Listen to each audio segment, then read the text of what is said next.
Hello everyone. Before we start, make sure to like and subscribe to the channel and leave a comment with where you're from and what time you're watching.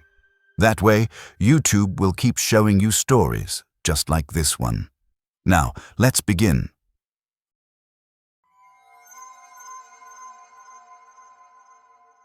The snowstorm materialized out of absolutely nowhere, the way they sometimes do in the high elevations of the Appalachian Mountains. One moment, I was cruising along a reasonably clear mountain road, classic rock playing softly on the radio, and the next moment, the world disappeared into a swirling wall of white. I was approximately 5 miles past the last town I'd driven through, a tiny place called Weller's Gap that consisted of exactly one gas station, one general store, and maybe a dozen houses huddled together like they were trying to stay warm. The woman at the gas station had warned me about the weather. She'd looked at the sky with these knowing, worried eyes that people who've lived in the mountains all their lives develop, and she'd said, "Storm's coming. Big one. You sure you want to head up today?" I should have listened. But I was on a mission, you see. My uncle, my father's older brother, a man named Thomas, who I'd only met a handful of times growing up, had passed away 3 months earlier. Heart attack, sudden and unexpected, in the middle of splitting firewood behind this very cabin I was now trying to reach. In his will, he'd left the property to me. Not to my father, not to my aunt, but to me specifically. The lawyer had been just as confused as the rest of the family. My Uncle Thomas had been born and raised in these mountains. He was one of those rare individuals who genuinely belonged to a place, like he'd grown from the soil itself. He used to talk about the land here in a way that made you understand it wasn't just rocks and trees to him. These mountains, he'd say in that slow, deliberate way of his, they've got a pull on people. Like gravity, but different. Some folks feel it and run. Others feel it and can't ever leave. I hadn't been to the cabin since I was maybe 10 or 11 years old. I remembered it as small and dark, smelling of wood smoke and old leather, filled with strange tools and even stranger decorations my uncle had collected over the years. Antlers, bones, rocks with odd shapes. At the time, I'd thought it was fascinating in that way. Kids find creepy things fascinating. Now, driving through an increasingly violent snowstorm, I was beginning to wonder if I'd made a terrible mistake. The roads in these mountains aren't like roads anywhere else. They're narrow, often barely wide enough for 2 vehicles to pass each other. They twist and turn with a randomness that suggests they were simply built wherever the mountain allowed, following the path of least resistance through impossible terrain. One side usually drops off into nothing, or what might as well be nothing, because the trees and mist make it impossible to see the bottom. The other side is typically a wall of rock or dense forest that seems to lean over the road like it's trying to reclaim the space. In good weather, it's dramatic and beautiful. In a snowstorm, it's absolutely terrifying. My knuckles were white on the steering wheel as I navigated a particularly sharp curve. The windshield wipers were working overtime, thumping frantically, but they could barely keep up with the snow. Visibility was down to maybe 20 feet. Maybe. That's when I saw it. Just for a moment, caught in my headlights as I rounded a bend. There was something in the snow just off the side of the road. It wasn't on the road itself, but maybe 10 or 15 feet off to the right, partially visible through the trees. At first, I thought it might be a deer or some other animal, but the shape was wrong. Too angular, too deliberate. It looked almost like something was buried in the snow, something large with just a portion of it visible above the white surface. The way my headlights caught it made it shimmer strangely, like ice reflecting light, but with an odd quality I couldn't quite identify.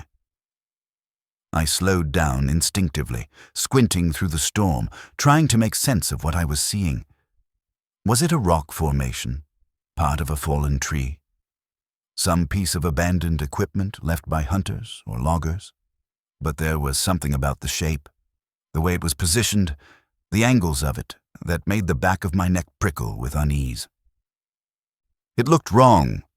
That's the only way I can describe it. Not dangerous necessarily, just wrong. Like something that shouldn't exist in that form, in that place. I almost stopped, almost put the truck in park and got out to investigate. Some curious part of my brain was insisting I needed to know what I was looking at. But a deeper, more primitive part of my brain, the part that had kept my ancestors alive when they lived in caves and feared the dark, was screaming at me to keep driving.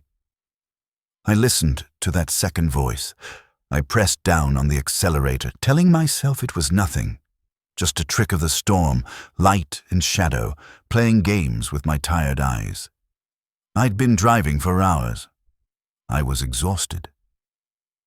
The mind does strange things when you're tired and stressed and driving through a blizzard in the mountains.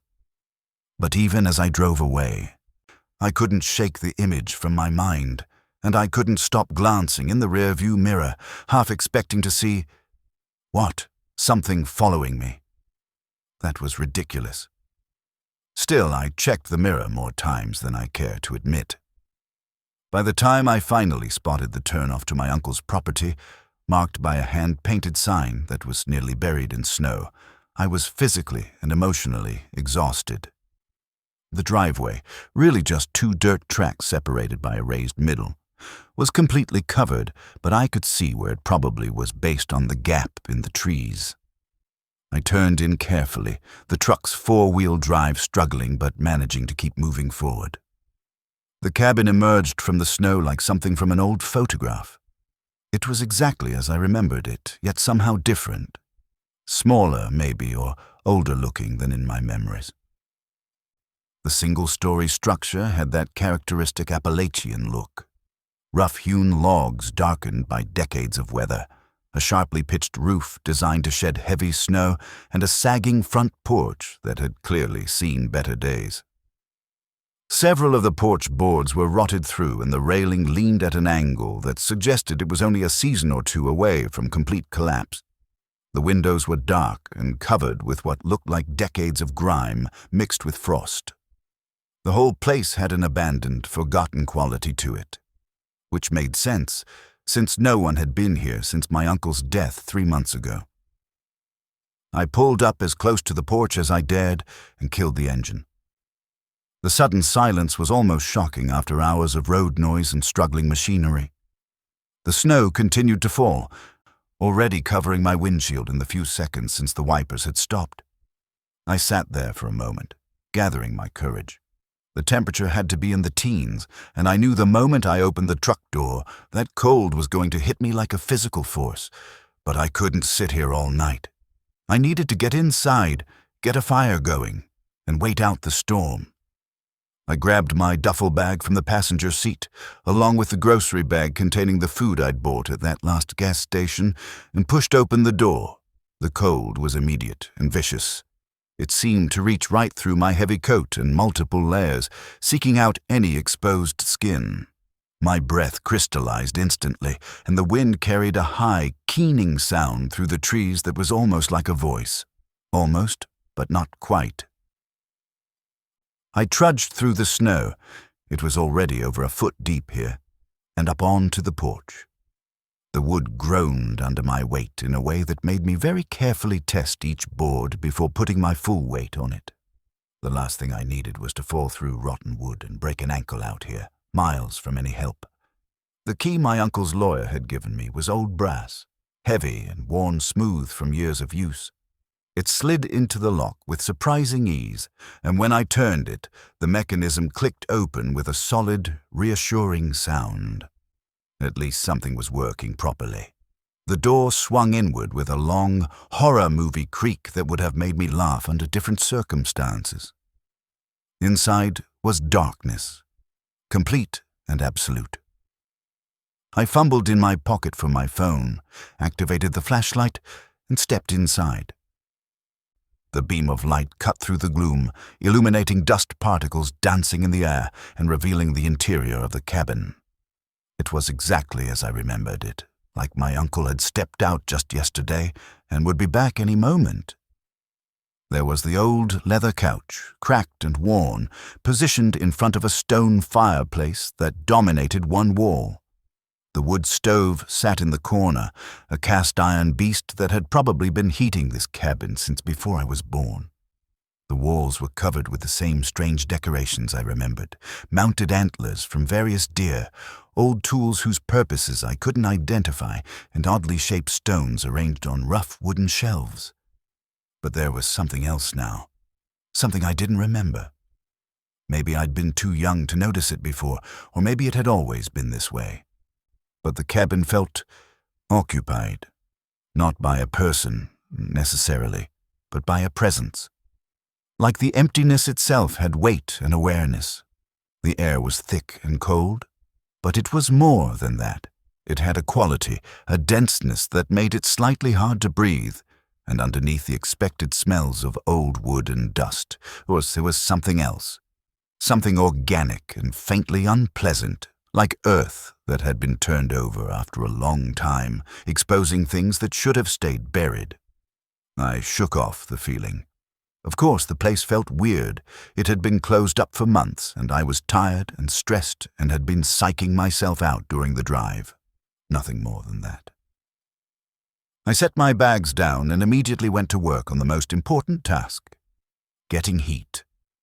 The wood stove looked like it hadn't been cleaned in months, maybe longer. But there was a stack of firewood next to it that was still dry. My uncle had always been meticulous about keeping the wood inside, away from moisture. Within 20 minutes, I had a fire going. The process was surprisingly soothing. The familiar ritual of crumpling newspaper, arranging kindling, nursing the small flames until they were strong enough to take larger pieces of wood. As the fire began to grow, crackling and popping in the confined space of the stove, warmth started to seep into the cabin. I opened the damper on the stove to get maximum heat flow, then went around opening the interior doors to let the warmth circulate. The cabin was simple. Just one main room that served as living area and kitchen, with two smaller rooms branching off, a bedroom and what my uncle had used as a storage room. I didn't go into those rooms yet. The fire was already making the main room more bearable, and I was hungry.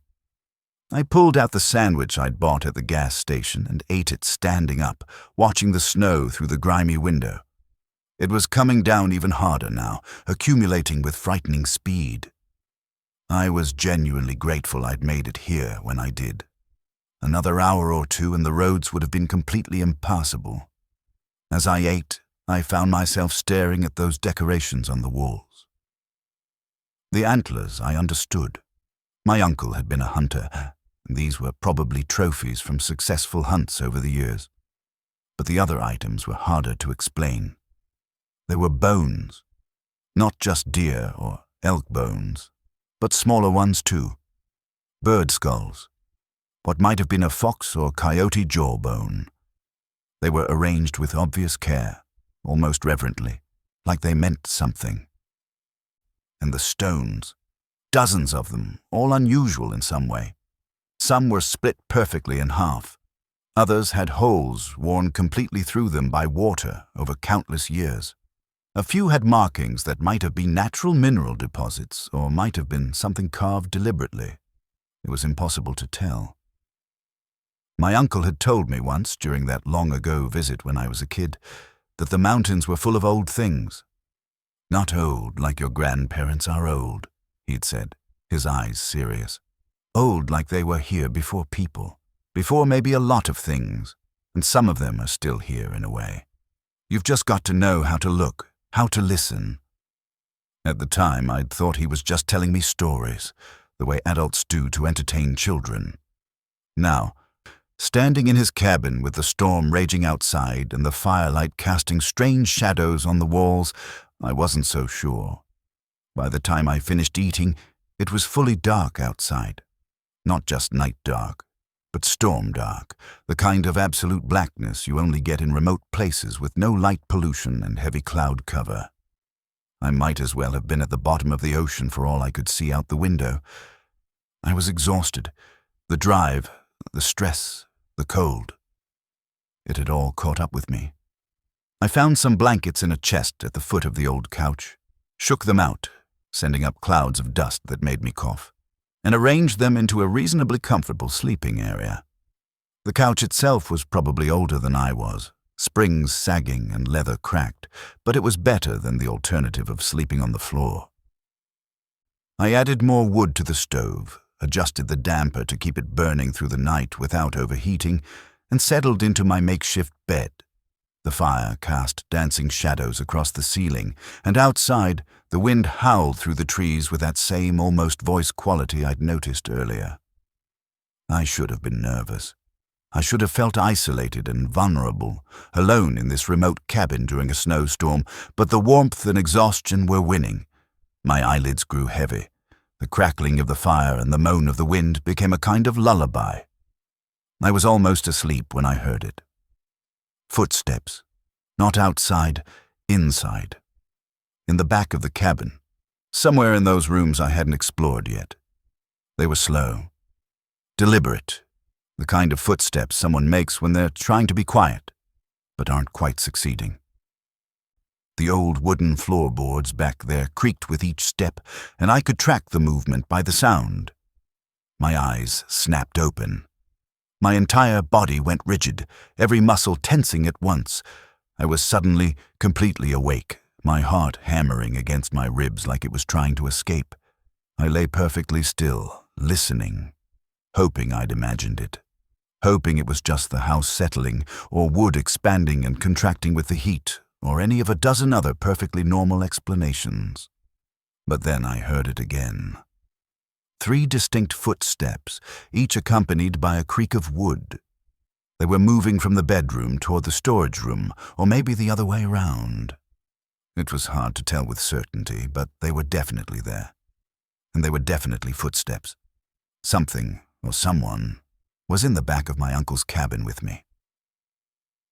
I slowly sat up, moving as quietly as possible, barely breathing.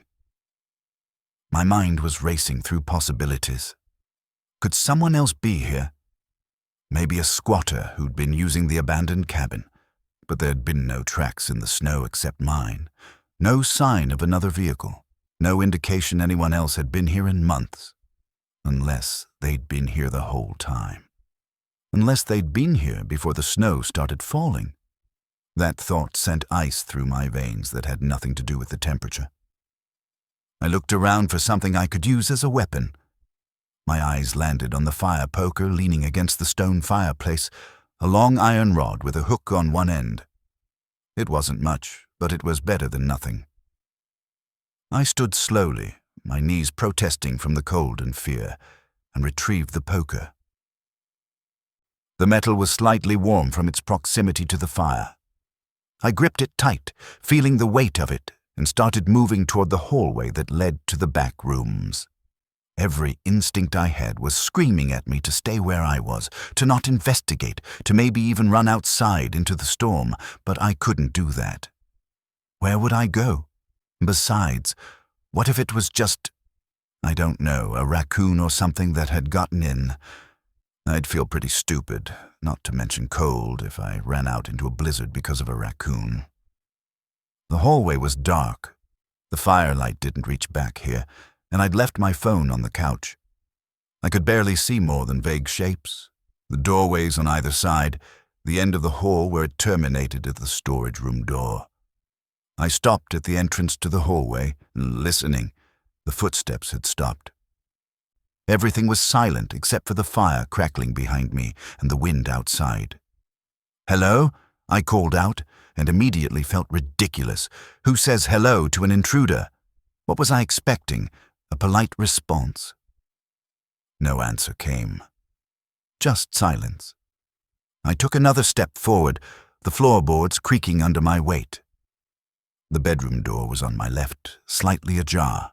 I could see nothing but blackness beyond it. The storage room was straight ahead, its door closed.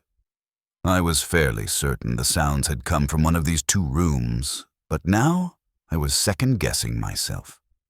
Maybe they'd come from outside. Sound could carry strangely in places like this, especially during storms. Maybe what I'd heard was a branch scraping against the exterior wall or snow sliding off the roof. Yes, that had to be it. I started to lower the poker, feeling my racing heart begin to slow slightly. I was being paranoid. There was no one here. I was alone, just like I'd thought. The stress and exhaustion were making me jumpy, that was all. I was about to turn back when the storage room door opened. Not fast, not violently, just opened. Slowly, smoothly, silently. One moment it was closed, and the next it was swinging inward, revealing nothing but darkness beyond. I froze. Completely froze. I couldn't move, couldn't breathe, couldn't think.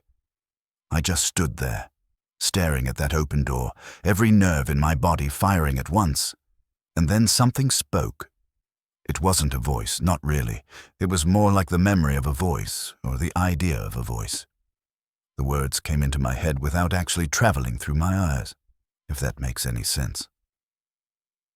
Like they bypassed the normal process of hearing and just appeared directly in my consciousness. You shouldn't have come. That broke the spell. I ran. I didn't think about it, didn't plan it, didn't make any conscious decision. My body just reacted, spinning around and sprinting back down the hallway. I ran back into the main room, past the fire, past the couch, straight to the front door. My hands were shaking so badly I could barely work the lock. I fumbled with it, conscious of the hallway behind me, expecting any second to feel something grab me from behind. The lock finally clicked open and I yanked the door wide, stumbling out onto the porch. The cold hit me like a wall, but I barely felt it. The snow was falling so thick I could barely see my truck, just a dark shape a few yards away. The wind was howling, that almost voice sound even louder now, and I realized with a sinking feeling that I had nowhere to go. I couldn't drive out of here. The road would be completely buried by now. And I had no supplies, no coat. I'd left everything inside in my panic. I'd freeze to death in minutes if I tried to leave on foot. I stood there on that sagging porch, shaking from cold and fear, staring at the truck I couldn't use and the forest I couldn't enter. Behind me was the cabin with whatever was inside it. In front of me was certain death from exposure. Some choice. I stood there for what felt like hours, but was probably only a few minutes, letting the cold clear my head. Slowly, reluctantly, I forced myself to think logically. What had I actually seen? A door opening. That was it.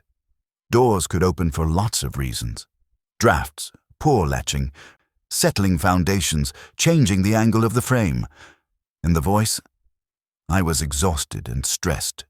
I could have imagined it, or experienced a brief hallucination brought on by fear and fatigue. It wasn't common, but it wasn't impossible either. The alternative, that something supernatural was in the cabin, was far less likely than me being overly tired and letting my imagination run wild. Right? Right. I had to believe that, because the alternative was staying out here and freezing to death. I took a deep breath, steeled myself, and went back inside. The cabin was exactly as I'd left it. The fire still burning, my bags still on the floor, the hallway dark and empty. I quickly closed and locked the door behind me, then dragged the heavy wooden chair from the small kitchen table and wedged it under the doorknob for extra security. Then I went to each of the back rooms, moving fast, not giving myself time to be afraid. The bedroom was empty. Just an old bed frame with a bare mattress, a dresser with the drawers hanging open. The storage room was similarly empty, filled with boxes and old equipment and tools, but nothing else. Certainly nothing alive or supernatural. I closed both doors firmly and returned to the main room. I built up the fire even higher, adding log after log until it was roaring, filling the space with heat and light. Then I settled back onto the couch with the fire poker across my lap, wrapped in blankets and resolved to stay awake for the rest of the night. But exhaustion is a powerful thing. Despite my fear, despite my determination, I felt my eyes growing heavy again.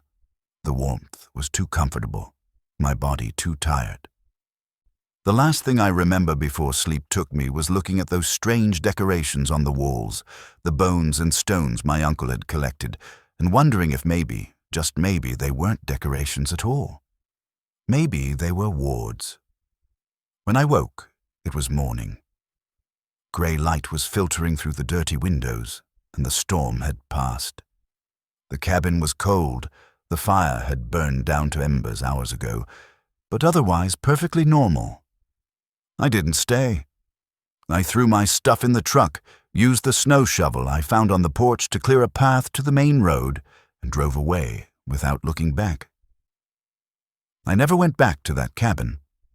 I hired someone to pack up my uncle's belongings and put the property up for sale. It sat on the market for almost 2 years before someone finally bought it. A developer who planned to tear it down and build something modern. I don't know if they ever did. I never checked. I didn't want to know, because sometimes, late at night when I'm alone, I can still hear that voice. Not out loud, but in my head like an echo that never quite fades. You shouldn't have come. And I know, with absolute certainty, that it was right. That first story sets the tone perfectly for what we're dealing with in these mountains, doesn't it? Places where the boundaries between the natural and supernatural seem thinner somehow, where things that shouldn't exist do. Before we continue to our second story, I want to remind you, if you're enjoying this content, please take a second to hit that like button. And if you have your own Appalachian horror stories, share them in the comments. I read every one, and who knows, your story might end up in a future video.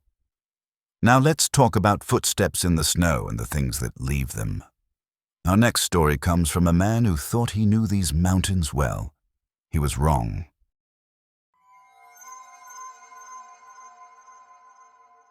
I'd driven out to my grandfather's old place near Laurel Hollow for what I thought would be a quiet, restful weekend. This was about 6 years ago, back when I was working 70-hour weeks at a tech startup that was slowly consuming my life and sanity. I needed an escape, a chance to unplug and decompress, and my family's cabin deep in the Appalachian wilderness seemed perfect. The cabin had been in our family for generations. My grandfather built it himself back in the 1950s, clearing the land by hand, cutting and treating every log, doing all the work with just basic tools and determination. It wasn't fancy, just a single-room structure with a fireplace, a couple of windows, and a door that swelled up and stuck every time it rained. But it was solid. That cabin had weathered decades of harsh mountain winters, and I had no doubt it would be standing long after I was gone. I'd been going there since I was a kid, usually with my father or grandfather. Later, as I got older, sometimes alone, I knew every inch of that property, every trail within 5 miles. Or at least, I thought I did. The drive up was gorgeous. It was mid-December, and we'd just gotten our first heavy snow of the season. The entire world was blanketed in white, the trees looking like something out of a postcard, their branches heavy with snow. The roads were treacherous in places, requiring careful driving and nerves of steel, but I'd made this drive dozens of times. I knew which turns to take slow, where the ice tended to accumulate, which sections of road got too narrow for 2 vehicles to pass. When I finally pulled into the little clearing where the cabin sat, the place looked perfect, pristine. The snow was piled high on the roof, weighing down the porch, creating drifts against the walls. Smoke curled from the... Wait. Smoke? I frowned, slowing the truck as I approached. There was definitely smoke coming from the chimney. Not much, just a thin grey line rising into the sky, but enough to be noticeable. My first thought was that someone else in the family had come up without telling me. Maybe my cousin Jake or my Uncle Robert. But there were no other vehicles here. No tracks in the snow except the ones my truck was currently making. I parked and sat there for a moment, engine running, trying to figure out what I was seeing. Could the smoke be something else? Just condensation from temperature differences, maybe? But no, I knew what wood smoke looked like, and that was definitely wood smoke. Had someone broken in? Squatters weren't common up here, but they weren't unheard of either. Sometimes hunters or hikers caught in bad weather would break into empty cabins for shelter. We didn't really mind. Better someone used the place than freeze to death, but they usually left a note or cleaned up after themselves. Well, there was only one way to find out. I grabbed the spare key from its hiding spot, inside a fake rock by the porch steps. I know, not exactly Fort Knox security, and unlocked the door. Inside was normal, empty, but warm. The fire in the fireplace had burned down to coals, but they were still glowing, suggesting it had been lit within the last few hours. Otherwise, everything looked exactly as it should. The furniture was where it belonged. Nothing was damaged or stolen. The place was actually cleaner than I'd left it the last time. I did a quick check of the whole space. Not hard in a one-room cabin, but found no signs of forced entry, no indication anyone had been there. It was like the fire had lit itself, which was, of course, impossible. I stood there for a few minutes, genuinely confused. Then I shrugged it off. One of my family members had probably come up yesterday or the day before, lit a fire, then left and forgot to mention they'd been here. Mystery solved. And since they'd conveniently warmed the place up for me, I decided to just be grateful rather than paranoid. I spent that first day doing exactly what I'd come there to do. Nothing. I sat in front of the fire, reading a book, made some simple food on the camp stove, listened to the wind howling through the trees outside. It was perfect. That night, I slept like a baby. The silence out there is profound in a way that city people can't really understand. No traffic, no sirens, no neighbors, just wind and occasional sounds of the forest. It's incredibly peaceful. I woke the next morning feeling more refreshed than I had in months. After a simple breakfast, I decided to spend the day outside. The snow was perfect, dry and powdery, with that satisfying crunch under your boots.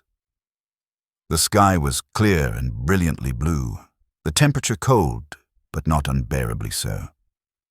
I went out intending to get some firewood from the storage shed behind the cabin, maybe take a short hike, just enjoy being outside and away from screens and stress. That's when I saw the tracks. They were in the snow between the cabin and the shed. 2 parallel lines, maybe 3 inches wide each, running in a straight path from the edge of the woods to the shed wall. They were too uniform to be animal tracks, too deliberate. They looked almost like something had been dragged through the snow, except there were no footprints around them, no indication of what had done the dragging. I stood there staring at them, my pleasant morning suddenly feeling less pleasant. The tracks were fresh, that much was obvious. If they'd been there the night before, when I arrived, I would have noticed them. So they'd been made sometime between then and now. During the night, most likely. I walked over to the shed, following alongside the tracks without stepping on them. They ran right up to the shed wall and just stopped. There was no mark on the wall, no disturbance of the snow piled against it. The tracks simply terminated. Like whatever had made them had disappeared or maybe passed right through the wall. I opened the shed, half expecting to find something inside, but it was exactly as it should be. Tools, firewood, a snow shovel, various outdoor equipment. Nothing out of place, nothing unusual. Weird, but not alarming. Maybe it was some kind of animal I wasn't familiar with, dragging its body in a strange way. Maybe it was a natural phenomenon, ice forming in an odd pattern, or snow sliding down from the roof in a way that left those marks. There were probably dozens of explanations that didn't involve anything weird or supernatural. I grabbed some firewood and went back inside, pushing the tracks out of my mind. But that night I had trouble sleeping. Not because I was scared exactly, more because I was listening. Every sound seemed amplified in the darkness. The settling of the cabin, the wind in the trees, the occasional snap of a branch under the weight of snow. Normal sounds. All perfectly normal. Around 2 in the morning, I heard something that wasn't normal. It sounded like scraping, slow, rhythmic scraping, like something being dragged across wood, and it was coming from just outside the cabin. I lay there in my sleeping bag, perfectly still, listening. The sound would stop for a few seconds, then start again. Scrape, scrape, scrape. It was moving around the perimeter of the cabin, circling it slowly.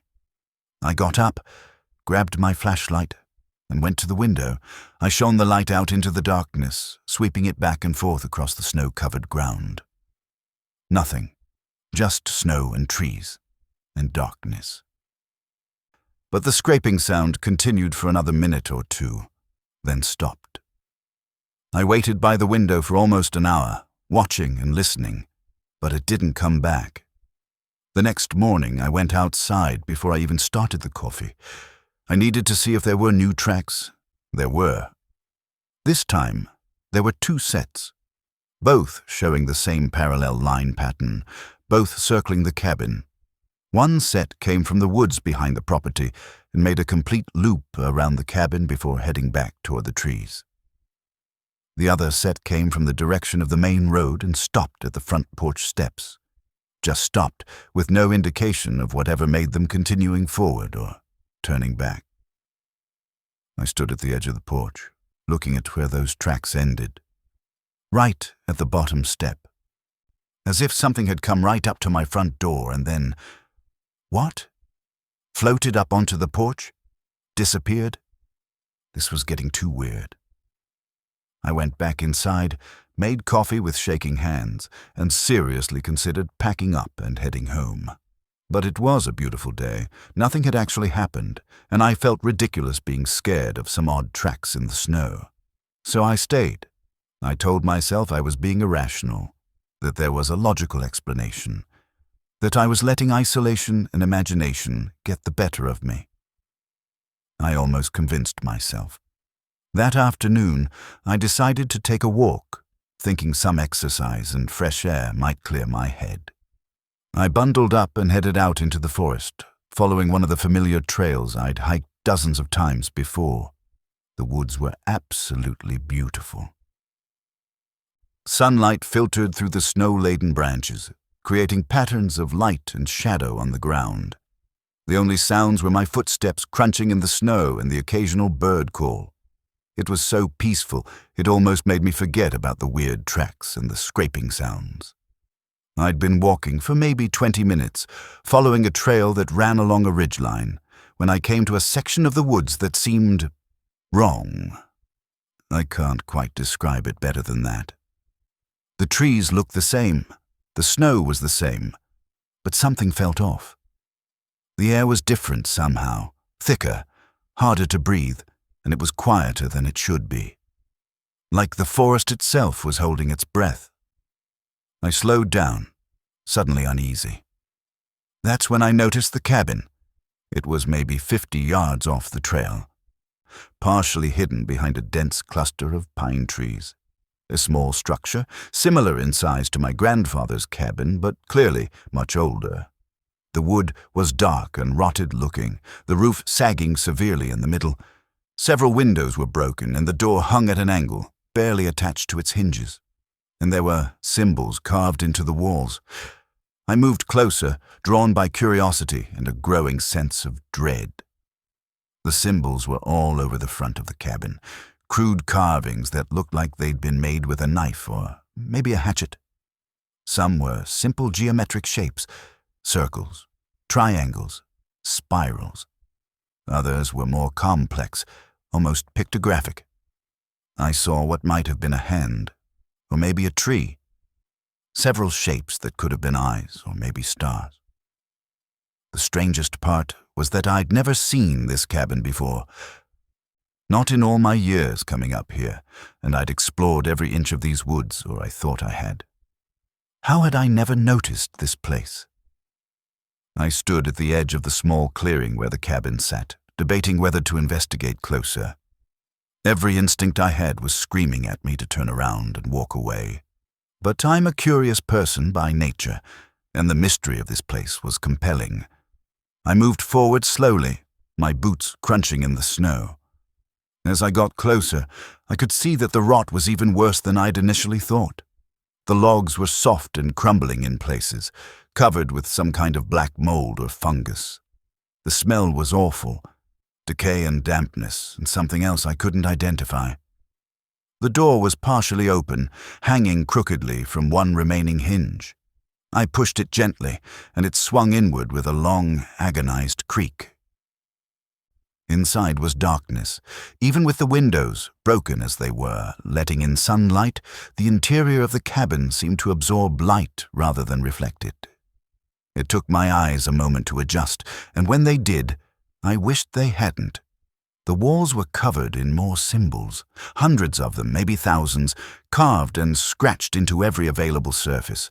They were chaotic, overlapping, some fresh-looking and others clearly ancient. And there were bones. In the far corner, piled neatly like firewood, was a stack of bones.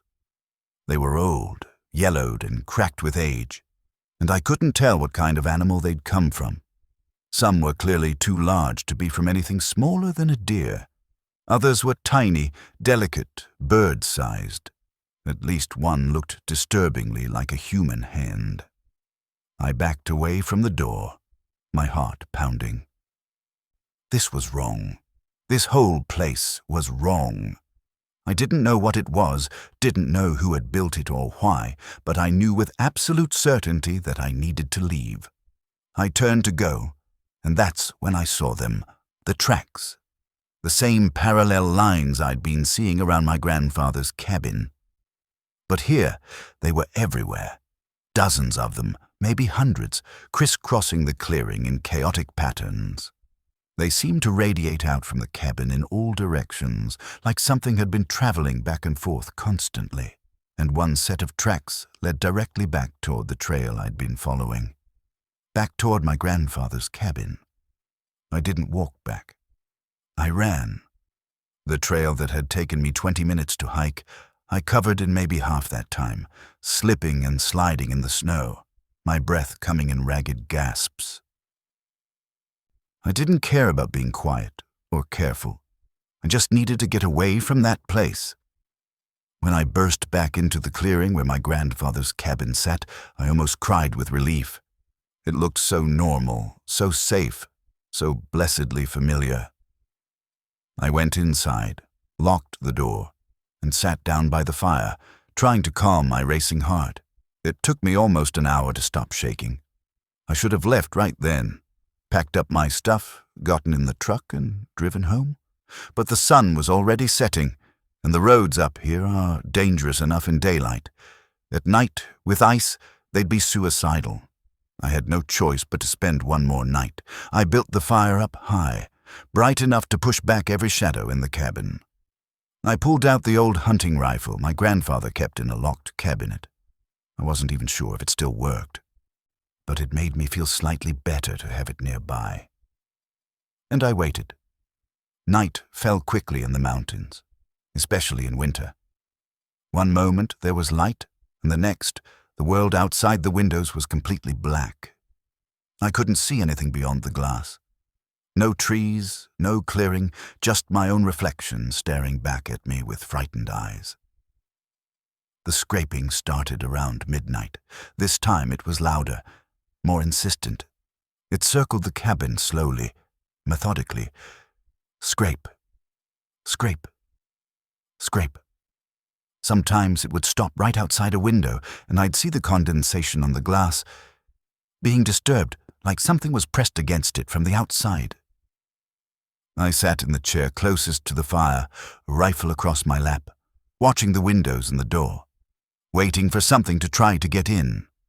Hours passed. The scraping would stop for a while, then start again. Sometimes it was right outside the door, sometimes at the back of the cabin. Once I swear it was on the roof, that same slow dragging sound moving from one end to the other. Just before dawn, it stopped. The silence was almost worse than the sound had been. I sat there as the darkness outside gradually lightened to grey, then to the pale blue of early morning. When I could finally see the clearing again, I went to the window and looked out. The snow around the cabin was covered in tracks. The same parallel lines, dozens of them making intricate patterns in the snow. They covered every inch of ground, overlapping and intersecting. And in the center of the clearing, written in disturbed snow large enough that I could read it from the window, was a single word: leave. I didn't need to be told twice. I packed in under 5 minutes, threw everything in the truck, and drove out of there without looking back. The roads were icy and dangerous, and I didn't care. I white-knuckled the steering wheel the entire way down the mountain, only relaxing when I finally hit the main highway. I never went back to that cabin. When I told my father about it, leaving out the supernatural elements and just saying I'd found an old abandoned structure I didn't recognize, he got very quiet. Then he told me something I'd never known. Our family hadn't been the first to own that land. My grandfather had bought it from another family back in the 50s, a family who'd lived there for generations before that. According to local stories, that family had been different, insular. They had strange practices, strange beliefs. They'd built something back in the woods, some kind of structure they used for rituals. Nobody knew exactly what had happened to them. One year they were there, and the next they were gone. The property sat abandoned for years before my grandfather bought it cheap and built his cabin. He'd never mentioned any of this to me, never warned me. Maybe he thought the stories were just local superstition. Maybe he'd never experienced anything himself and assumed it was all nonsense.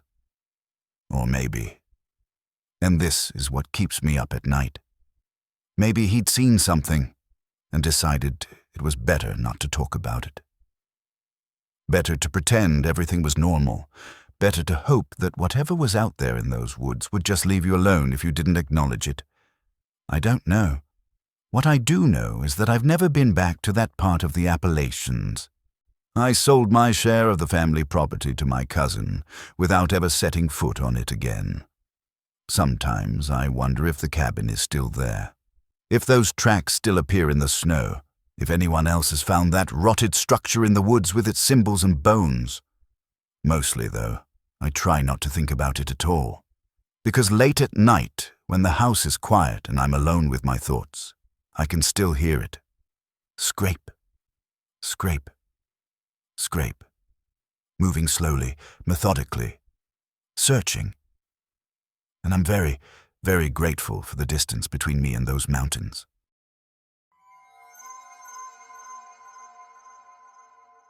I'd been living in that old cabin with my mom for almost a year by the time this happened. We'd made the move from Charlotte, a desperate escape from a life that had stopped working for both of us. My father had left when I was 12, just disappeared one day with half our savings and a woman from his office. Mom never really recovered from that betrayal. The city, with all its memories and gossip and pitying looks from neighbors, became unbearable for her. So we left. She found this cabin through some online listing, one of those too good to be true deals that usually turn out to be scams. But this one was real. A genuine log cabin deep in the Appalachian Mountains, miles from the nearest town, offered at a price we could actually afford. The owner was elderly and moving into assisted living. He just wanted someone to take care of the place, to keep it from falling into complete disrepair. The cabin was exactly what we needed. Isolated, quiet, a place where we could start over without the weight of the past pressing down on us. Mom got a remote job doing medical billing, and I enrolled in online classes to finish my high school diploma. It was simple, but it was ours. The cabin itself was rustic but sturdy, built sometime in the 1940s, with thick log walls and wide plank wooden floors that creaked with every step. It had been modernized somewhat over the years. There was electricity, though it was temperamental and went out whenever a storm rolled through. There was running water from a well and a propane heating system that supplemented the massive stone fireplace dominating the main room. It was the kind of place that looked like it belonged in a painting of rural America, charming in a rough, weathered way.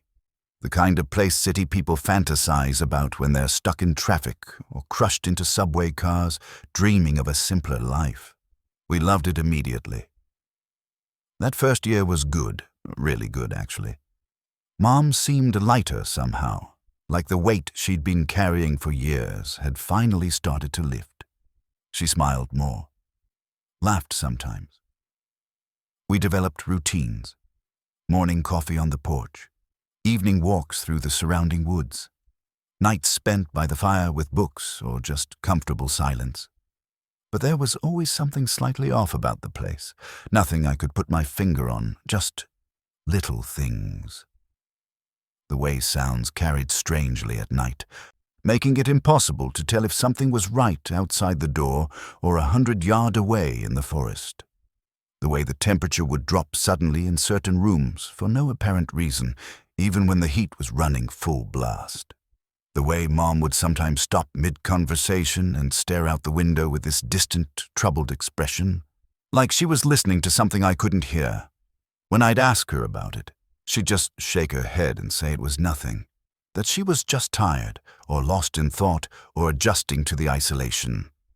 I believed her because I wanted to believe her, because the alternative, that something was wrong with this place we'd escaped to, was too depressing to contemplate. That winter hit hard and fast. By December, we were getting regular snowfalls, and the temperatures dropped so low that the windows would frost over on the inside despite our best efforts to keep the cabin heated. We adapted, layered our clothing, kept the fire burning constantly, made the best of it. Mom started telling me stories during those long winter evenings.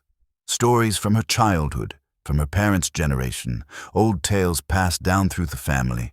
Some were funny, some were sad. Many involved hardship and struggle. The kind of stories that come from people who'd lived through the Depression and World War II and had learned to survive through sheer determination. I loved these story sessions. They felt important somehow, like she was passing down something valuable, a connection to a past I barely knew. But looking back now, I wonder if she was trying to tell me something. Trying to prepare me for what was coming in the only way she knew how, through stories and warnings disguised as entertainment. There was one story in particular that stuck with me. She told it late one night when the wind was howling outside so loudly it sounded almost human. It was about her grandmother, who'd lived in these same mountains generations ago. According to the story, her grandmother had believed that the mountains were home to things that predated human settlement. Not animals, not ghosts exactly, but something else. Entities that existed in the liminal spaces between the natural and supernatural. Things that watched from the tree line, things that could mimic voices and forms. Things that fed on isolation and loneliness and fear. She used to say, Mom told me, her voice quiet and serious in a way that made the hair on my arms stand up, that these mountains remember everything that's ever happened here, every person who's lived and died in these hollows. The mountains remember it all, and sometimes, when conditions are right, those memories take form. Walk around. Interact with the living. That's creepy, Mom, I said, trying to lighten the mood with a nervous laugh. She didn't laugh back, just stared into the fire with those eyes that seemed to see something I couldn't. My grandmother wasn't one for tall tales, she said softly.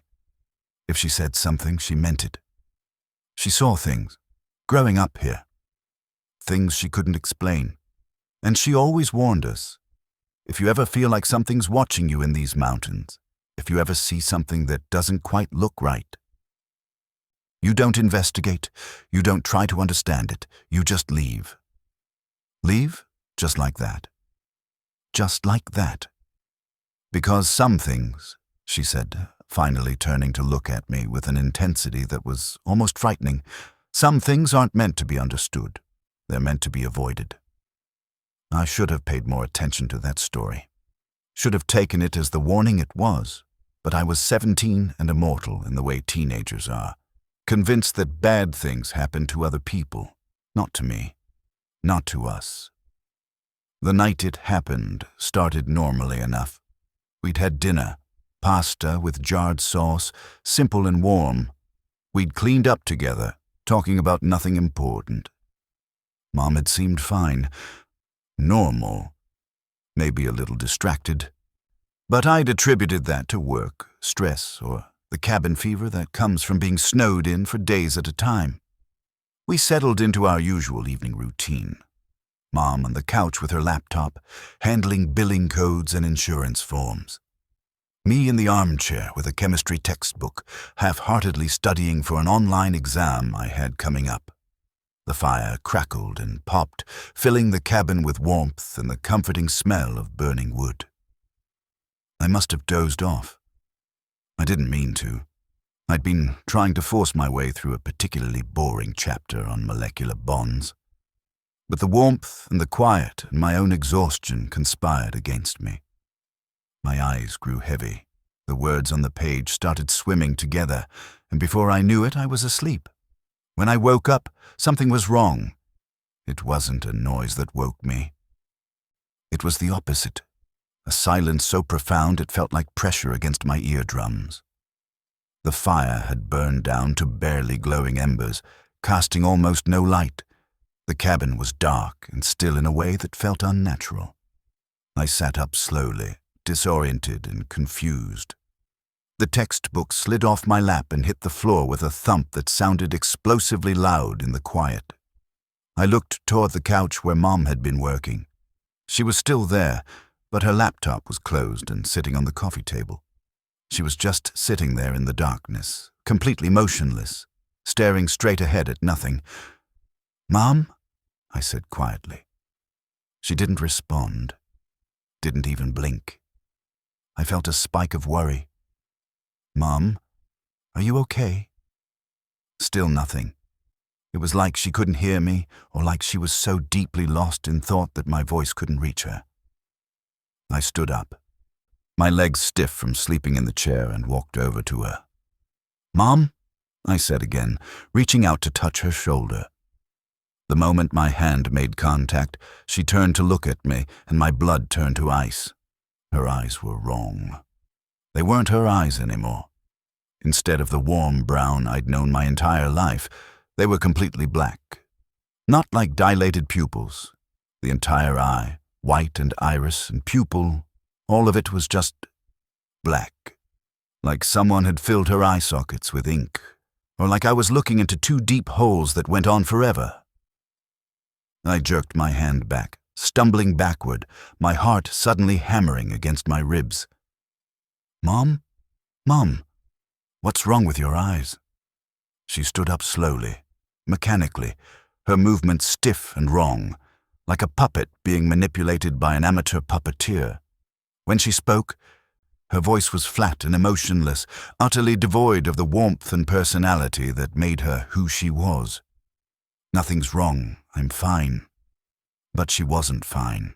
Nothing about this was fine. I backed away further, my mind racing. What was happening? Was she sick? Having some kind of medical emergency? A stroke? Some bizarre neurological event? "I'm calling 911, I said, fumbling for my phone in my pocket. "Don't." The word was sharp, commanding, completely unlike Mom's usual gentle way of speaking. "There's no need for that. Come back to bed, sweetheart. Everything's fine." But it was night. We hadn't gone to bed yet, and she never called me sweetheart. That had been Dad's thing before he left. She knew I hated it. This wasn't right. This wasn't her. I finally got my phone out and looked at it. No signal. Of course, no signal. We rarely got service up here, especially during storms. I'd have to use the landline. I started backing toward the kitchen where we kept the old corded phone, keeping my eyes on Mom. She was still standing there by the couch, motionless, those horrible black eyes fixed on me. That's when I heard it. A soft sound from the hallway that led to our bedrooms. Footsteps. Slow, measured, deliberate footsteps. I froze, confusion momentarily overwhelming my fear. If Mom was standing right here in front of me, who or what was in the hallway? The footsteps grew louder, closer, and then a figure emerged from the darkness of the hallway. It was a man. Tall, broad-shouldered, wearing what looked like heavy winter clothes. Thick coat, boots, a dark hat pulled low. His face was wrapped in a scarf, leaving only his eyes visible. Except where his eyes should have been, there was nothing. Just empty black pits, exactly like Mom's eyes. Voids that seemed to swallow light rather than reflect it. The man moved into the room silently, his boots making no sound on the wooden floor despite his size. He didn't look at me directly, but I could feel his attention, his awareness. He knew exactly where I was, what I was doing. When he spoke, his voice was low and cold, like wind moving through a cemetery. "Don't make a sound." Every muscle in my body locked up. I couldn't move, couldn't breathe, couldn't think. Pure, primal terror flooded my system, the kind of fear that bypasses rational thought and goes straight to the lizard brain that knows only fight or flight. I chose flight. I bolted, spun around and ran for the back door, my feet pounding on the wooden floor. Behind me, I heard movement, both Mom and the stranger moving, though still making almost no noise. It was like they were gliding across the floor rather than walking. I hit the back door at full speed, my hands scrabbling at the lock. It was one of those old-fashioned deadbolts that required you to twist a knob, and my shaking fingers kept slipping.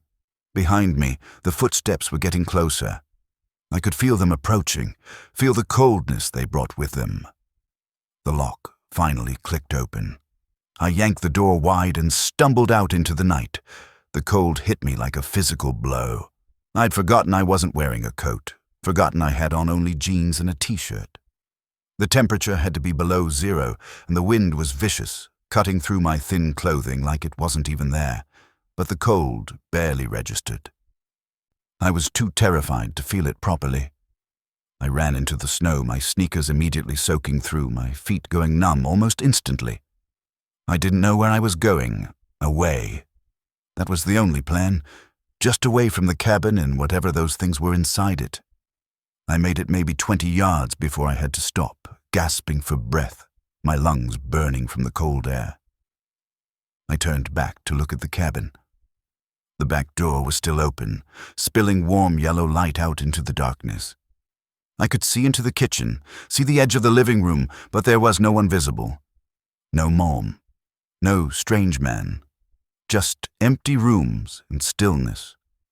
Had they left? Were they hiding? Or were they right there, just out of sight, waiting to see what I would do? I stood there, shivering violently, trying to think. I couldn't stay out here. I'd freeze to death in minutes dressed like this, but I couldn't go back inside. Not with those things in there. Things. I'd already started thinking of them as things, rather than people, rather than Mom. Because whatever I'd seen in that cabin, whatever had been wearing my mother's face and speaking with that flat, emotionless voice, it wasn't her. Couldn't be her. I was trying to decide what to do when I heard her voice. Mom's voice. But this time it sounded normal. Worried. Human. "Sweetie? Sweetie, where are you? What's wrong?" I turned toward the cabin. She was standing in the doorway now, silhouetted by the light behind her. She sounded like herself again, like the Mom I knew. Relief flooded through me.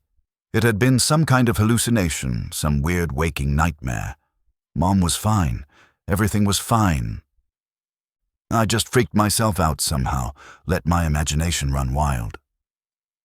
I started walking back toward the cabin, my teeth chattering so hard I could barely speak.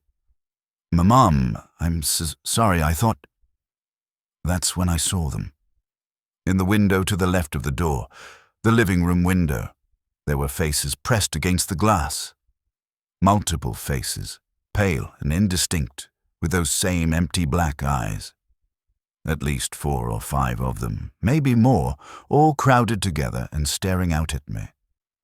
and Mom, the figure in the doorway that sounded like Mom, turned her head to look at me fully. The light from inside the cabin finally illuminated her face. Black eyes, empty and void-like. Not my mother at all. I don't remember making the decision to run. My body just did it automatically, pure survival instinct taking over. I ran away from the cabin, crashing through the snow, branches whipping at my face and arms. I had no plan, no destination. I just ran. How long I ran, I don't know. It felt like hours, but was probably only minutes. Eventually, my body simply gave out. I collapsed in the snow behind a large fallen tree, my heart hammering, my breath coming in ragged, painful gasps, my exposed skin burning from the cold. I huddled there, trying to make myself as small as possible, certain that at any moment those things would find me. I'd hear footsteps in the snow, or worse, that terrible silence as they glided toward me without making a sound. But minutes passed, and nothing came. Slowly, so slowly, my panic began to subside enough for rational thought to creep back in. I was going to die out here if I didn't do something. The cold was already affecting me. My fingers and toes were completely numb, and I was shaking so violently I could barely control my muscles. I needed shelter, I needed warmth, and despite everything, the cabin was still my best option. It was the only structure within miles, but I couldn't go back. Not with those things there, unless they were gone. I forced myself to stand, using the fallen tree for support. My legs were shaky and weak, barely able to hold my weight. I made my way slowly, carefully, back toward where I thought the cabin was. Navigation in the dark, in unfamiliar snow-covered woods, is nearly impossible. I could have been going in completely the wrong direction. But I got lucky. Or maybe unlucky, depending on how you look at it. After about 10 minutes of stumbling through the darkness, I saw light ahead. The cabin. I approached it carefully, staying in the tree line, watching for any sign of movement. The back door was closed now. The lights inside were still on. Through the windows, I could see into the living room, the couch, the fireplace, the armchair where I'd been sitting. Everything looked normal, peaceful, empty. I watched for a long time until I literally couldn't feel my feet anymore and knew I was running out of time. If those things were still in there, I'd have to deal with it, because the alternative was freezing to death out here. I made my way to the back door as quietly as possible and tried the handle. It turned easily, unlocked. I pushed it open slowly, listening for any sound from inside. Nothing. Just the crackle of the fire and the wind outside. I stepped inside, and the warmth hit me so intensely it was almost painful. My frozen skin suddenly burning as circulation tried to return. I closed and locked the door behind me, then grabbed the heaviest thing I could find, a cast-iron skillet hanging from a hook in the kitchen, and held it up like a weapon. "Mom?" I called out quietly. "Anyone here?" No response. I moved through the kitchen into the living room, checking every corner, every shadow. Empty. I checked the hallway. Empty. I checked both bedrooms, the bathroom, even the closets. The cabin was completely empty. There was no sign that anyone besides me had been here. Mom's laptop was still on the coffee table where I'd seen it. My textbook was still on the floor where it had fallen. Everything was exactly as it should be, except Mom was gone. I searched the entire cabin 3 times, becoming increasingly frantic. Where was she? Had those things taken her? Had she run out into the snow like I had and gotten lost? Or had she never been here at all? Had the thing I'd seen that looked like Mom been something else entirely, and my real mother was... Where? When? I tried her cell phone. It went straight to voicemail. I tried calling the sheriff's office on the landline, but the line was dead, probably taken out by the storm. I spent the rest of that night huddled on the couch with the fire poker across my lap, every light in the cabin turned on, jumping at every sound. I didn't sleep. Couldn't sleep. I just waited for morning, praying that when the sun came up, Mom would reappear with some logical explanation for everything. But morning came, and she didn't. I waited until full daylight, until I could see clearly that the storm had passed and the roads were potentially passable. Then I threw some clothes in a bag, grabbed the truck keys, and left. I drove straight to the sheriff's office in the nearest town and reported Mom missing. I told them most of what had happened, leaving out the parts about the black eyes and the strange man. I didn't want them to think I was crazy. I just said Mom had gone out in the storm and hadn't come back, and I was worried she'd gotten lost or hurt. They sent search teams out, scoured the woods around the cabin for days, found nothing, no tracks, no signs of struggle, no indication of where she'd gone. It was like she'd simply vanished. Eventually, the search was called off. Missing person, presumed dead. Case open, but inactive. I never went back to that cabin. Never could bring myself to even drive past it. All of Mom's and my belongings are probably still there, gathering dust, slowly being reclaimed by the mountains. Sometimes I wonder what really happened that night. Were those things real? Or did I have some kind of psychotic break brought on by stress and isolation? Did my mom really disappear? Or did something happen to me? Something that my mind couldn't process? And it created this elaborate false memory to protect me from the truth? I don't know. I'll probably never know. What I do know is this. I dream about those black eyes sometimes, about that flat, emotionless voice, about the stranger in the dark with his cold whisper. And in those dreams, I'm back in that cabin, and there are faces at every window, dozens of them, maybe hundreds, all with those empty, void-like eyes. All watching me, all waiting. And when I wake up, just for a second, I swear I can still hear Mom's voice. Not the flat, wrong voice from that night, but her real voice, distant and faint, like it's coming from somewhere very far away. And she's calling my name, asking me to come find her, but I never will, I can't, because I'm terrified of what I might find if I went looking. Or worse, what might find me.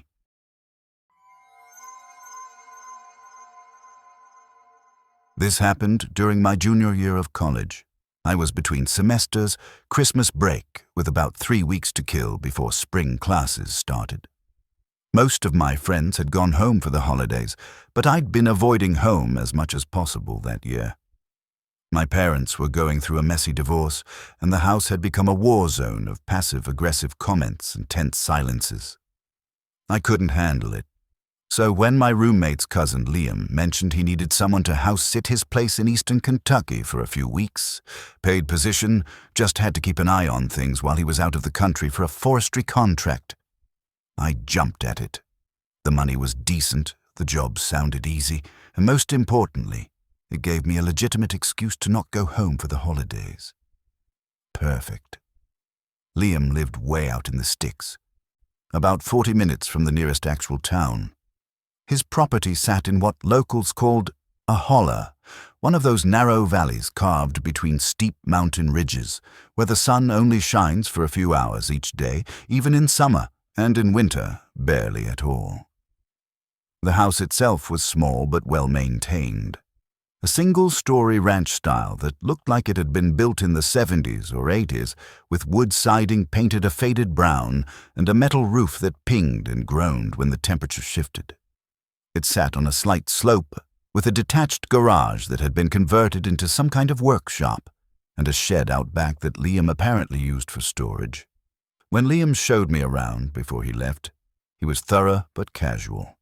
Showed me where the thermostat was, how to work the ancient wood stove if I wanted extra heat, where he kept extra firewood, how to handle the well pump if it acted up. Standard stuff. The only thing that struck me as slightly odd was when we were standing on the back porch, and he pointed to the shed. "You don't need to go in there," he said. "Everything you might need is in the house or the garage. The shed's just got old tools and junk I've been meaning to sort through. It's kind of a mess, and the door sticks anyway. Just leave it be." "Sure, no problem," I said. It seemed like a weird thing to specify, but whatever. His property, his rules. He handed me the keys, gave me his contact info for the place he'd be staying in Norway, though he warned me that communication might be spotty, and left. And just like that, I was alone in the eastern Kentucky mountains with 3 weeks of peace and quiet ahead of me. The first couple of days were exactly what I'd hoped for. I slept late, made simple meals, caught up on reading for pleasure rather than for classes, and spent hours just doing nothing, a luxury I rarely had during the semester. The isolation was perfect, so exactly what I needed. The house was comfortable and felt safe. During the day, I could see the steep mountainsides rising on either side of the property, covered in bare winter trees. At night, with no light pollution for miles, the stars were incredible. More stars than I'd ever seen in my life, so many they looked like clouds of light smeared across the sky. I should have been completely content. But on the third morning, I noticed something that bothered me. I'd gone out to the wood pile beside the house to grab a few logs for the wood stove. It was early, maybe 7:30 or 8, and the sun hadn't cleared the ridge yet. Everything was in that gray, pre-dawn light that makes shadows look longer and details harder to make out. That's when I saw the marks in the dirt. 2 parallel lines, maybe 3 inches wide each, running from the shed toward the house. They were shallow, barely impressions really, but distinct enough to be noticeable. They looked like something had been dragged through the dirt, something heavy enough to leave a mark, but not heavy enough to create deep furrows. I walked over to where the marks began, near the shed door. The shed was set back about 50 yards from the house, partially hidden by a small stand of pine trees. As I got closer, I noticed the door was open. Not wide open, just ajar, maybe 6 inches. I stopped, frowning. I was certain I hadn't been to the shed since arriving. Hadn't even walked back here except this one time, and Liam had specifically said to leave it alone. So why was the door open? I approached cautiously, some instinct making me wary. When I got close enough, I grabbed the edge of the door and pulled it fully open, half expecting something to jump out. Nothing did. It was just a shed. Tools on the walls, shovels, rakes, various hand tools, some old lawn equipment that looked like it hadn't been used in years. Boxes stacked in the corners, a workbench along one wall. Nothing unusual, nothing that would explain the marks leading away from it. I examined the door itself. The latch was simple, just a hook and eye set up. It hadn't been latched, which would explain how it could have swung open. Maybe the wind had pushed it, except there hadn't been much wind lately. And the door seemed too heavy to be pushed open that easily. Still, I couldn't think of another explanation. I latched the door securely, making sure the hook was fully engaged, and went back to the house. I tried to put it out of my mind, but it nagged at me for the rest of the day. That night I heard sounds. I'd gone to bed around 11, reading until I got drowsy, then turning off the light and settling in. The house had its usual nighttime symphony, the heater clicking on and off, the metal roof expanding and contracting, the creaks and groans that all old houses make. I'd gotten used to those sounds over the past few nights, but around 2 in the morning, I woke to something different, scraping metal on metal like something being dragged across aluminum siding. I lay perfectly still, listening. The sound came from the back of the house, near where my bedroom window faced the backyard. It wasn't loud, but it was distinct and deliberate. Something was scraping along the outside wall. My first thought was an animal. A raccoon, maybe, or a possum. They sometimes scratched at houses looking for a way in, especially in winter when food was scarce. But this didn't sound like random animal scratching. It was too purposeful, too rhythmic. Scrape, pause, scrape, pause, scrape. It moved along the wall slowly, toward the corner of the house. Then it stopped. For several long moments, there was complete silence. I was starting to think it was gone when I heard another sound. This one from the back door. Not knocking, not scratching. Just a slow creak, like someone was testing the door, pushing gently to see if it would open. I got out of bed silently and crept down the hallway toward the back door. The house was dark. I hadn't left any lights on, but my eyes had adjusted enough to make out shapes. I could see the back door, could see the handle. It wasn't moving. The door wasn't opening, but I swear I felt something on the other side. Some kind of presence, a weight or awareness that you can't see but can somehow sense. I stood there for a long time, barely breathing, waiting for something else to happen. But nothing did. Eventually, the sense of presence faded, and I convinced myself I'd been imagining things. I went back to bed but didn't sleep well for the rest of the night. The next morning, I found the shed door open again. Not just open, wide open this time, swinging gently in a slight breeze, and those marks in the dirt were back.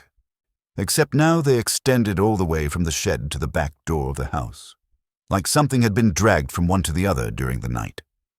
I was seriously creeped out now. I called Liam, hoping to ask him if he'd had any problems with animals or if there was something about the property I should know about. The phone rang about 8 times before he answered, and when he did, his voice was thick with sleep and distance. The connection was terrible, crackling and full of delay. "Hello, this is Liam." "Hey Liam, it's Jake. Sorry to wake you, I know it's late there." "Early, actually. It's like 5 in the morning. Everything okay?" I explained about the shed door opening repeatedly and the strange marks. There was a long pause after I finished talking. "You've been leaving it alone though, right? Not going inside?" "Yeah. I looked inside once to see if anything was wrong, but I haven't touched anything." Another pause. "Did you go around the back of the shed?" "No, why?" "There's a path behind it. Narrow, easy to miss if you're not looking for it. Goes up into the woods. Listen to me carefully. Don't follow that path. Don't even walk up there. Just stay away from that side of the property entirely." His voice had changed. The sleepy casualness was gone, replaced by something urgent and serious. "What's up there?" I asked, suddenly very uneasy. "Just nothing good. Old family land that was part of the property when I bought it. There's stuff back there that's better left alone. I should have mentioned it before, but I didn't think it would matter. Just stay away from that path." The connection crackled and popped.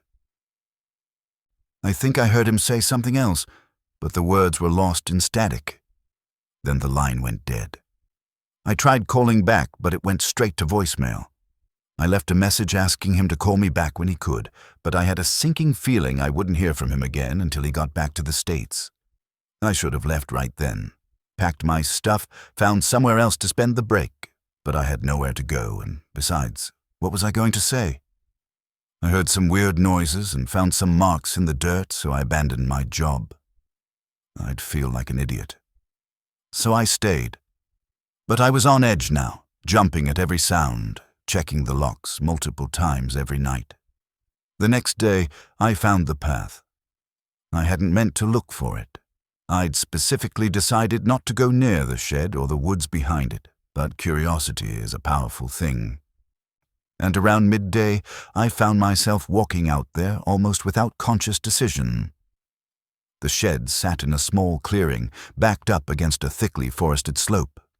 As I walked around the back side, the side facing the woods, I immediately saw what Liam had been talking about. There was a path, narrow and dark, barely wide enough for one person to walk single file. It was cut through dense undergrowth, climbing steeply up the mountainside. And it didn't look natural. This wasn't a game trail or a natural runoff channel. Someone had deliberately cleared this path, cutting back the vegetation to create a route up the mountain. The weird thing was, even though the path was clearly old, you could see where saplings had been cut years ago, and new growth was starting to reclaim the edges. It looked maintained, like someone still used it regularly, keeping it from being completely overgrown. I stood at the bottom of that path for a long time, staring up into the darkness under the trees. Every instinct I had was screaming at me not to follow it. But the pull of curiosity, the need to understand what had me so unsettled, was almost overwhelming. In the end, survival instinct won out. I turned around and walked back to the house without investigating further. But I couldn't stop thinking about it. What was up there? Why had Liam been so insistent I stay away? What was the connection between that path and the strange things happening around the property? That night, the sounds came back. Worse this time. The scraping started around midnight, circling the house. I could track it by sound, starting at the back, moving along the side wall, around to the front, along the other side, and back to where it had started. A complete circuit that took maybe 2 or 3 minutes, then it would start again. This went on for over an hour. I sat in the living room with every light in the house turned on, a kitchen knife in my lap, listening to that methodical scraping. Whatever was making the sound, it was persistent and deliberate. This wasn't an animal. This was something else. Around 1:30 in the morning, the scraping moved to the roof. I heard it directly above me, that same slow, dragging sound, like something heavy being pulled across the metal. It moved from one end of the roof to the other, then back again. I grabbed my phone and pulled up the video camera, thinking maybe I could go outside and catch whatever it was on camera. Proof. Evidence. Something to show Liam when he got back, or to show the police if I needed to make a report. But when I got to the front door and looked out through the peephole, I froze. There was something on the porch. I couldn't see it clearly. The porch light only illuminated a small area, and whatever it was stayed mostly in shadow, but I could see part of it. A shape low to the ground, larger than any animal I could think of. And it was moving in a way that didn't look right. Undulating almost, like it didn't have proper legs or joints. As I watched, it moved across the porch with that same scraping sound I'd been hearing. Not walking, dragging itself, pulling its bulk across the wooden boards. It paused directly in front of the door. I couldn't see details, just a dark mass that seemed to shift and writhe. And then I swear I heard it. Sniff. Like it was smelling the door, trying to detect if anyone was inside. I backed away slowly, still gripping my phone but having completely forgotten about filming. I retreated to the hallway where I couldn't see the door anymore and stood there shaking, listening. The scraping on the porch continued for several more minutes. Then it stopped. The silence that followed was somehow worse than the sound had been. I didn't sleep at all that night. Just sat in the hallway with my back against the wall, knife in one hand and phone in the other, waiting for morning. When daylight finally came, I immediately went outside to check for evidence. The porch was covered in scratches. Deep gouges in the wood, arranged in parallel lines, like something with multiple claws or appendages had scraped across it repeatedly. The marks were everywhere, overlapping and chaotic. And those drag marks in the dirt? They were more extensive now, covering the entire area around the house in complex patterns. Some led to the shed, others led toward the woods. A few circled the house multiple times. I spent the morning packing. I didn't care about the job or the money anymore. I was done. Whatever was happening here, I wanted no part of it. But as I was carrying my bags out to my car, I noticed something that made my blood run cold. The path behind the shed, the one leading up into the woods, was different. I could see it from where I was standing, about 60 yards away, and I could see that the vegetation on either side of the path was disturbed, trampled, like something, or multiple somethings, had been going up and down that path repeatedly. Recently. More than that. I could see what looked like marks in the dirt at the base of the path, the same parallel drag marks that had been appearing around the property, except these ones were fresher, deeper, and they led down from the path, toward the shed, toward the house. I loaded my car faster than I'd ever done anything in my life, threw my stuff in the back seat, jumped in, started the engine. I didn't even lock up the house, just left the key on the kitchen counter and drove away. I didn't stop driving until I'd put 200 miles between me and that property.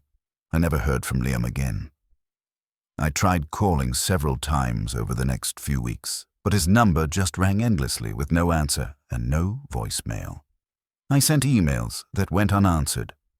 About a month later, I got a money order in the mail for the full amount he'd promised me for 3 weeks of house-sitting, even though I'd only lasted 4 days. No note, no return address, just the money order. I tried looking him up online, searching for any information. I found his social media profiles, but they hadn't been updated since before he'd left for Norway. I even contacted his cousin, my roommate, to ask if he'd heard from Liam. "Yeah, he's fine," my roommate said. "Got back from Norway a couple weeks ago. I think he's staying with friends in Lexington now." "Why?" "He's back?" But I tried calling. Oh, he got a new number. Said his old phone got water damaged or something. Maybe that was true. Maybe it was completely innocent. But something about it felt wrong. The whole thing felt wrong. I never found out what was happening at that property. Never found out what was making those sounds and leaving those marks. Never found out what was up that path in the woods. And I'm honestly okay with not knowing, because some mysteries, I've learned, are mysteries for a reason. Some questions aren't meant to be answered. Some paths aren't meant to be followed. And some jobs, no matter how much they pay, aren't worth taking.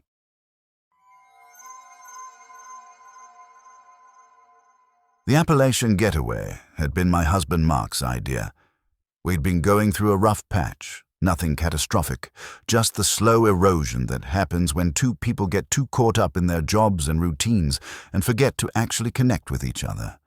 We were roommates who occasionally had sex, not partners. Not anymore. "We need this," Mark had said, showing me the listing he'd found online. A rustic cabin deep in the mountains, miles from anything. No Wi-Fi, no cell service, just us and nature. Time to remember why we fell in love in the first place. It sounded good in theory. Romantic even. A chance to unplug from the digital noise of modern life and focus on each other. So I agreed, and we booked it for a long weekend in late January. The drive up was beautiful. We'd left Nashville early in the morning, and as we climbed higher into the Appalachians, the landscape transformed. The bare winter trees created this incredible lacework pattern against the gray sky, and snow dusted everything, making the world look clean and fresh and new. We talked during the drive, really talked, for the first time in months. About work, about our hopes for the year ahead, about small memories from when we'd first gotten married 5 years ago.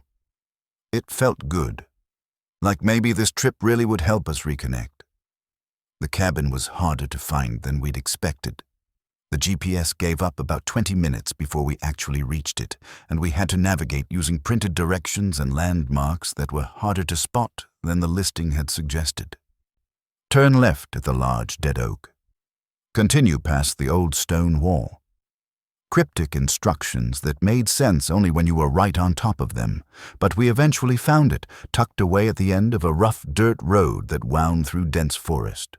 The cabin was small and very old, the kind of structure that looked like it had grown organically from the landscape rather than being built. Dark wood, a stone chimney, small windows with actual shutters rather than the decorative kind. "It's perfect," Mark said, and I found myself agreeing.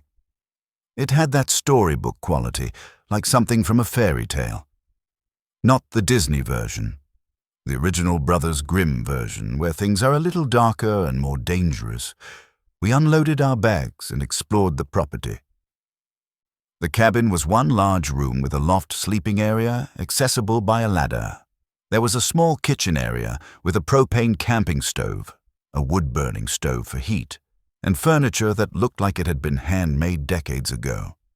Everything was warm but clean, and it smelled like cedar and wood smoke. Out back was a small covered area with more firewood than we could possibly use in a weekend. The property was surrounded by forest on all sides, and the nearest neighbor, according to the owner we'd spoken with briefly, was over 2 miles away. Total isolation. Exactly what we'd asked for. We spent that first afternoon settling in. Mark got a fire going in the wood stove while I unpacked and organized our groceries. We'd brought enough food for the whole weekend, knowing there wouldn't be any restaurants or stores nearby. As evening approached and the winter darkness came on fast, we made dinner together. Pasta with a simple sauce, cooked on the little camp stove while we drank wine from plastic cups and laughed about the absurdity of roughing it like this when we both had perfectly good houses and modern appliances back home. It was nice. Really nice. I felt closer to Mark than I had in months, and from the way he kept touching my hand and smiling at me, I could tell he felt it too. Maybe this trip was exactly what we'd needed. After dinner, we sat by the wood stove and talked as the fire crackled and cast dancing shadows on the log walls. The cabin was warm and cozy, and outside we could hear the wind moving through the trees with that particular sound it makes in winter, a deep, moaning whistle that's somehow soothing rather than scary. "No regrets?" Mark asked, taking my hand. "None," I said. And I meant it. We stayed up late, talking and laughing and reconnecting in all the ways we'd needed to. Eventually, exhausted and happy, we climbed up to the loft where a large mattress took up most of the floor space. The bedding was thick and heavy, perfect for the cold, and we burrowed into it like animals hibernating. I fell asleep feeling content for the first time in a long time. I woke up sometime in the middle of the night with no idea what had disturbed me. The cabin was dark. The fire in the wood stove had burned down to barely glowing embers, providing almost no light. Mark was asleep beside me, breathing deeply and steadily. Everything seemed normal, but something had woken me. Some sound or sensation that my sleeping brain had registered as wrong. I lay there in the darkness, listening. The cabin was settling around us, wood creaking and groaning as the temperature changed. The wind outside had picked up, creating that moaning sound, but louder now, more insistent. Otherwise, nothing. I was about to close my eyes and try to go back to sleep when I heard it, a footstep, not outside, inside, down in the main room of the cabin, just below where we were sleeping. My eyes snapped open fully. I held my breath, listening harder. Another footstep. Slow, deliberate. The old floorboards creaking under weight. Someone was in the cabin with us. My heart started hammering. I reached over slowly and touched Mark's shoulder, shaking him gently. He made a sleepy, confused noise. "Mark," I whispered. "Mark, wake up. Someone's here." He came awake instantly, his body going rigid. "What?" "Downstairs. There's someone downstairs." We both lay perfectly still, listening. For several long seconds, there was nothing. Then we both heard it. Another creak of the floorboards, this one closer to the ladder that led up to the loft. Mark slowly sat up, moving as quietly as possible. In the dim light from the dying fire, I could barely see his face, but I could feel his tension, his fear matching mine. "Stay here," he whispered. "No way. I'm not staying up here alone." He didn't argue. We both climbed out of bed, moving with painful slowness, trying not to make any sound. Mark grabbed the heavy flashlight we'd brought, more of a weapon than a light at that size, and I grabbed, I don't know what. Some instinct made me want to hold something, anything. We moved to the edge of the loft and looked down into the darkness below. At first, I couldn't see anything, just shapes and shadows. The hulking form of the wood stove, the table and chairs, the darker rectangles of the windows. Then the shadow moved. It was near the back of the cabin, by the door, a shape darker than the surrounding darkness, and it was definitely moving. Not fast, just shifting position. And it was tall, taller than a person should be, or maybe it just seemed that way in the darkness and my fear. Mark clicked on the flashlight, and the beam cut through the darkness like a knife. There was nothing there. We both saw it, or rather, we saw that there was nothing to see. The beam illuminated the back wall, the door, the area around it. Empty. No one there. "What the hell?" Mark whispered. We slowly climbed down the ladder, Mark going first with the flashlight, me right behind him. We checked every corner of the cabin, looked in every space large enough for a person to hide. The door was still locked from the inside. The windows were all closed and latched. There was no one there, no sign anyone had been there.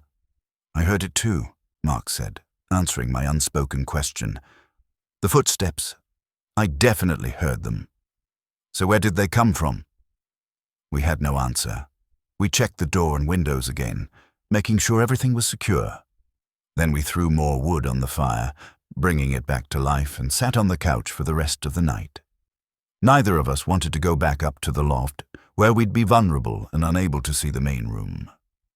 Dawn came slowly, the windows gradually lightening from black to gray. We'd been sitting there for hours, exhausted and on edge, jumping at every sound. In the daylight, the cabin looked perfectly normal, cozy even. It was hard to believe we'd been so terrified just hours before. "Maybe it was the house settling," I said, not really believing it. "Old cabins make weird noises." "That wasn't the house settling," Mark said. "Those were footsteps." He was right, and we both knew it. But what was the alternative? That we'd had a shared hallucination? That seemed almost as unlikely. We decided to make the best of the day. We were exhausted, but we'd come here to reconnect, and we weren't going to let one weird night ruin that. We made breakfast, took a walk around the property in the daylight, and tried to shake off the unease from the night before. The property looked different in daylight, less mysterious, more just rural and isolated. We could see other cabins in the distance, small shapes tucked among the trees. We weren't as alone as it had felt during the night. We spent the day reading and talking and trying to recapture the good feeling from the previous evening. It mostly worked. By the time night started falling again, we'd almost convinced ourselves that the previous night had been nothing, a trick of the darkness and our imaginations. Almost. We went to bed earlier this time, both of us exhausted from lack of sleep. I was so tired I thought nothing could keep me awake. I was wrong. Around 3 in the morning I woke up again. This time I knew immediately what had disturbed me. Something was breathing. Not Mark. His breathing was familiar, a soft snore I'd been listening to for years. This was different, heavier, wetter sounding, and it was coming from directly below the loft. I opened my eyes and immediately saw it. There was something at the top of the ladder. I couldn't make out details. It was too dark. But I could see the shape. A head and shoulders visible just above the edge of the loft floor. It was perfectly still, and I had the horrible certainty that it was looking at us, watching us sleep. I couldn't move, couldn't breathe, couldn't scream. Terror had completely paralyzed me. I could only lie there, staring at that shape, watching it watch us. How long we stayed like that, I don't know. It felt like hours, but was probably only seconds. Then Mark shifted in his sleep, rolling toward me, and his movement seemed to break whatever spell was holding me. I screamed. The sound that came out of me was primal, wordless, pure fear. Mark jerked awake, confused and disoriented. The shape at the ladder disappeared. I didn't see it move or retreat. It was just suddenly gone. Mark grabbed the flashlight and turned it on, sweeping the beam around frantically. Nothing.